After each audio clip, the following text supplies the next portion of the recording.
Hello everyone, welcome back to my YouTube channel D++ PGT Political Science. My name is Nikita Mittal and I am currently working as TGT Social Science in Delhi Government School.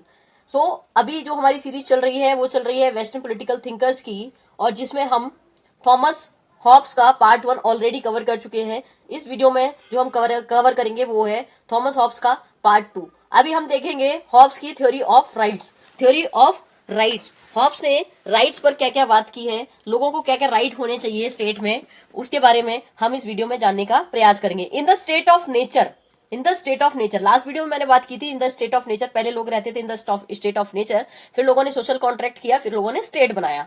तो ये बात करता है कि state of nature में जो है might is right, यानी कि जो ज्यादा पावरफुल है उसको ही पूरा राइट है, यानी जो सबसे ज्यादा जिसके पास सबसे ज्यादा पावर है, जो लोगों को डरा सकता है, वही क्या है, पावरफुल, यानी कि might is right. In the state of nature people had natural rights. State of nature के में क्या थे, पीपल हैड नेचुरल राइट्स, यानी कि उनके पास बहुत सारे अनलिमिटेड नेचुरल राइट्स थे, और उनके सबके पास नहीं थे अनलिमिटेड नेचुरल राइट्स। जो सबसे ज्यादा पावर गेन कर लेता था उसके पास सबसे ज्यादा राइट्स होते थे। According to Hobbes, natural rights limit the power of the state, whereas Hobbes favour the absolute authority. Natural rights क्या करते हैं, natural right power of the state को लिमिट कर देते हैं, स्टेट को लिमिट कर देते हैं। इसलिए हॉब्स जो है स्टेट की एब्सोल्यूट अथॉरिटी की बात करते हैं, स्टेट को as a sovereign, as absolute authority मानते हैं। Instead of using the term right, he suggested to use the term power. उन्होंने राइट की जगह पावर को यूज करना ज्यादा सही समझा। Only when state comes in existence man can enjoy their right.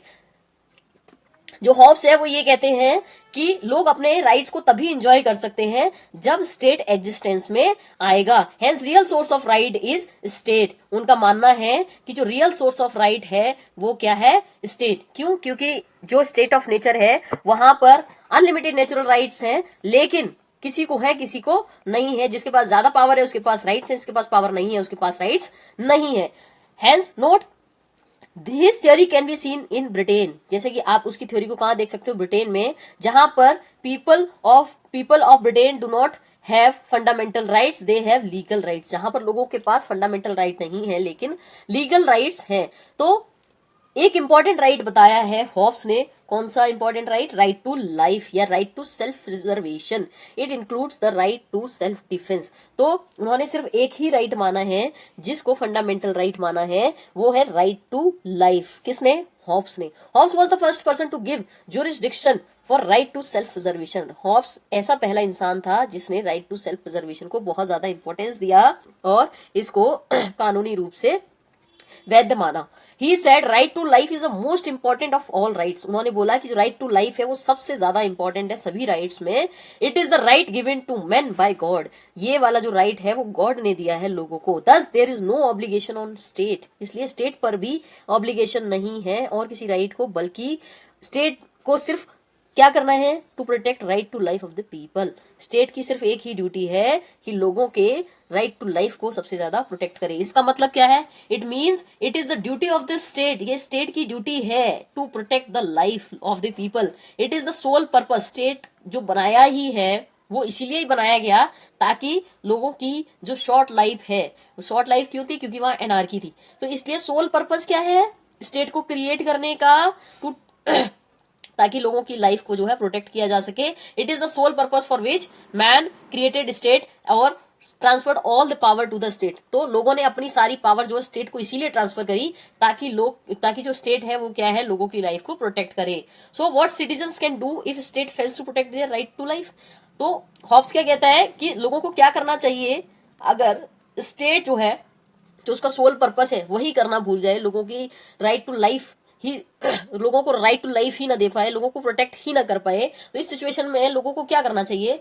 तो हॉब्स कहते हैं in this situation Hobbes gives right to resist. Man can resist state for the sake of self defence. तो यहाँ पर सिर्फ एक ही जगह जहां पर जो स्टेट है वो लोगों की लाइफ को अगर प्रोटेक्ट नहीं कर पाता तो लोगों को राइट है, right to resist. Man can resist state for the sake of self defence. If a state fails to protect the life people are allowed to take up arms. तो यहाँ पर ये बोलता है हॉब्स कि और किसी सिचुएशन में आप आर्म्स नहीं उठा सकते, लेकिन अगर state fails to protect your life then you can take up arms, यानी कि आप क्या हथियार उठा सकते हो और रिवॉल्यूशन कर सकते हो। Hobbes on relationship between law and liberty.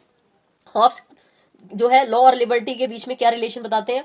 Liberty is where the law is silent. Hobbes का मानना है कि जब आपको स्वतंत्रता चाहिए तो वहां पर जो है लॉ नहीं होगा, यानी स्टेट ऑफ नेचर की बात कर रहे हैं। Liberty is where the law is silent, जहां पर लॉ नहीं होगा वहां पर लिबर्टी तो आप महसूस करोगे। Hobbes is known as the first modern thinker. Hobbes को पहला मॉडर्न थिंकर माना जाता है। क्यों? क्योंकि उन्होंने सबसे पहली बार दी है थ्योरी ऑफ सोवरेनिटी और legal sovereignty. Hobbes suggest that man has no liberty in presence of law. Hobbes का मानना है कि अगर लॉ आ जाता है तो आपकी लिबर्टी जो है वो छिन जाती है। Man can enjoy liberty only to the extent sovereign permits him to enjoy liberty. Man सिर्फ इतना ही अपनी स्वतंत्रता, अपनी लिबर्टी, अपनी फ्रीडम को एंजॉय कर पाता है जितना कि सोवरेन उसको परमिट करता है, बाय नॉट मेकिंग लॉज। जब तक लॉ नहीं है तब तक लिबर्टी है, जब लॉ बन गया तो लिबर्टी आपकी वहीं कर्टेल या वहीं खत्म हो जाती है। In case state makes the law, people are suppose to obey the law. अगर स्टेट ने लॉ बना दिया तो लोगों को उसको ओबे करना ही है। As a thinker he is fearful of liberty. वो क्या है? लिबर्टी से जो है वो डरता है। क्यों? क्योंकि इससे क्या होती है? एनार्की और एंड फेवर्स अथॉरिटी। इससे एनार्की कहीं ना कहीं क्रिएट होती है। Hobbes on secular state. अगर सेक्युलर स्टेट पर हॉब्स के विचार देखें तो हमने स्टार्टिंग में देखा था कि church is under the state, church is subordinate to the state. हमेशा हॉब्स का मानना है। सेक्युलर का मतलब क्या होता है? सेक्युलर का मतलब होता है कि स्टेट कोई भी धर्म फॉलो नहीं करेगा। वहीं हॉब्स उसी विचार को एज अ सेक्युलर स्टेट क्या बोलते हैं? Church is subordinate to the state. Church जो है वो स्टेट के अंडर काम करेगा, चर्च स्टेट से ऊपर नहीं होगा।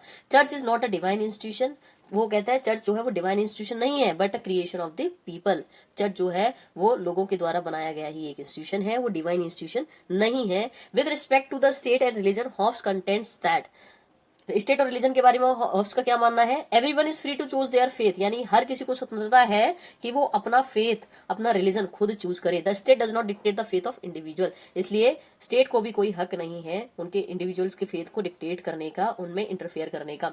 Religious belief are subjective, not objective truth. The institution of state is necessary to contain conflict arising over religious matter. तो रिलीजियस बिलीफ क्या है? सब्जेक्टिव है, कोई ऑब्जेक्टिव ट्रूथ नहीं है। इसलिए स्टेट क्या है? स्टेट नेसेसरी है अगर कोई भी कॉन्फ्लिक्ट अराइज होता है रिलीजियस मैटर में। द चर्च इज एन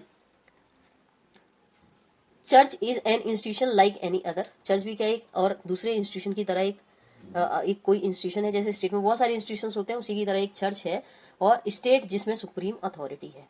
सो ये थे सेक्युलरिज्म को लेकर विचार। अब हॉब्स के बारे में दूसरे जो थिंकर्स हैं उनके क्या विचार हैं? तो सेबाइन कहते हैं, अकॉर्डिंग टू सेबाइन हॉब्स क्या है? Hobbes a greatest of all individualist. Hobbes को a greatest of all individualist माना जाता है। यानी कि हॉब्स ने सीधे से मान लिया था कि लोग हैं वो क्या है? सेल्फिश होते हैं इन नेचर। इंडिविजुअल सबसे पहले अपने बारे में सोचता है। इसलिए सेबाइन ने उनको बोला Hobbes as a greatest of all individualist. C B Macpherson क्या कहते हैं? सीबी मैक्फरसन कहते हैं Hobbes begins as an individualist but concludes as an absolutist. यानी कि हॉब्स ने स्टार्ट किया था कुछ इंडिविजुअलिस्ट होके, लेकिन वो बाद में पूरा एक स्टेट बना देता है जो कि एक एब्सोल्यूट अथॉरिटी है, जहां पर लोगों के पास कोई और राइट नहीं है एक्सेप्ट राइट टू लाइफ। तो ऐसा मानना था सीबी मैकफरसन का। बोगान क्या कहते हैं? बोगान कहते हैं he had been extremely critical of Hobbes. वो बहुत ज्यादा क्रिटिसाइज करते थे हॉब्स को। उन्होंने उनकी बुक को बोला पॉइजनस टेडपोल। Poisonous tadpole. तो ये आपसे पूछ लिया जाता है who criticized Hobbes book as poisonous tadpole. तो किसने बोला? ये बोगान ने। कार्ल मार्क्स उनको father of all of us कहते हैं, जैसे कि हमने स्टार्टिंग में फर्स्ट पार्ट में स्टेटमेंट देखी थी। जीन बोदीन्स आइडिया ऑफ सोवरेनिटी, ये हमने हॉब्स का आइडिया देखा जहां पर सोवरेन जो है, सोवरेन के पास पूरी पावर है, सुप्रीम पावर है और लोगों को सिर्फ और सिर्फ एक ही राइट है, राइट टू लाइफ। बुदीन क्या कहते हैं? Bodin describe sovereignty as the supreme power of the state over citizen. He could not give the complete theory of sovereignty. वो कंप्लीट थ्योरी नहीं दे पाए थे, बाद में ऑस्टिन ने ये इस थ्योरी को कंप्लीट किया था। ही could not come out the medieval mentality because he believed, वो मिडिवल मेंटेलिटी से जो है वो नहीं निकल पाए थे। ही believe that citizen and subject, यानी कि सेकुलर मैटर में सिटीजन एंड सब्जेक्ट और सेकुलर मैटर्स में जो है स्टेट सुप्रीम है। कौन? बुदीन के आइडिया में स्टेट सुप्रीम है सिटीजन और सेकुलर मैटर्स में। वहीं रिलीजियस मैटर की बात आती है तो चर्च सुप्रीम है। ऐसा कौन बोलता है? जीन बुदीन। वहीं हॉब्स का मानना है कि हर मैटर में जो है वो स्टेट क्या है? Supreme. So this was all about Hobbes. I hope आपको वीडियो पसंद आया। वीडियो पसंद आया हो तो चैनल को वीडियो पसंद आया हो तो इसको ज़्यादा से ज़्यादा शेयर करें, लाइक करें, मेरे चैनल को सब्सक्राइब करें। Thank you for watching.